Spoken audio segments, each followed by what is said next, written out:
విలువలు హరణం చేస్తా ఉన్నారు, మమ్మల్ని గౌరవించండి, మాకు గౌరవించి నిధులు అని అడిగినా సరే ఎలాంటి పరిస్థితులు ఖాతరు చేసి ముందొచ్చేసి ఏకపక్షంగా ముందస్తు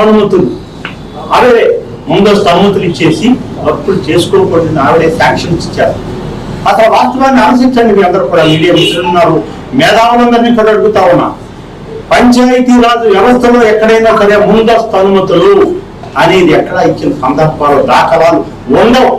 కేవలం ఒక ముఖ్యమంత్రి గారితో సహా ఒక వ్యక్తి ఒక ఎకరం పొలం కావాలంటే క్యాబినెట్ తీర్మానం జరగాల, అసెంబ్లీలో పాస్ అయితే కానీ ఉన్నటువంటి పరిస్థితులు మనందరికీ తెలిసిన విషయం.